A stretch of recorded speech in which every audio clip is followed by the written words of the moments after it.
আসসালামু আলাইকুম সম্মানিত বিয়াস, আপনারা সবাই কেমন আছেন? আশা করি সবাই ভালো আছেন। তো চলুন, আজকে আমি দেখাবো আমার এবং আপনাদের ভালোবাসার কবুতরের ঘরটা এবং কবুতরগুলো। এই হচ্ছে আমার কবুতরের ঘর। আর এখানে মাশাআল্লাহ অনেক প্রজাতির কবুতর আছে।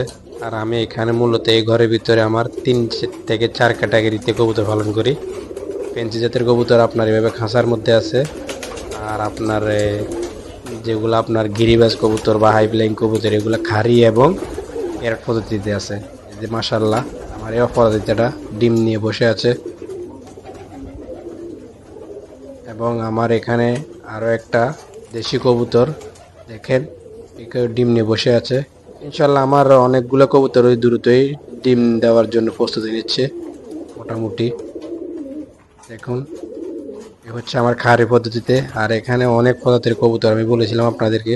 আর এখানে আমার যে বড় 2 জাতের কবুতর মুন্ডিয়ান, তাদেরকে আমি এইভাবে রাখছি কারণ আমার খাঁচার মধ্যে আসলে স্পেস কম হয় এদের, তাই এইভাবে বড় আকারের নিচের মধ্যে পালন করতেছি। আর এখানে হচ্ছে আমার পোটার বল কবুতরটা।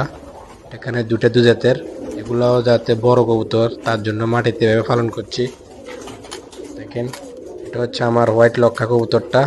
এটা ইনশাল্লাহ দ্রুতই ডিম দিয়ে দিবে, ঘন ঘন ব্রিড করে। আর দেখেন, এখানে হচ্ছে আমার গিরিবাজ দেশি এবং গিয়াসুল্লি কবুতরগুলো। দেখুন, অতি দ্রুত ডিম দেওয়ার পরিকল্পনা সবার। সবাই দোয়া করবেন। আর আমার কবুতরের খামারটা কেমন লাগলো অবশ্যই কমেন্ট করে জানাবেন। আর ভালো লাগলে আমার চ্যানেলটা সাবস্ক্রাইব করবেন। আর সবসময় আমার পাশে থাকবেন। আমি একজন নতুন ইউটিউবার, সাহায্য করবেন, পাশে থাকবেন। আল্লাহ হাফেজ, সালাম।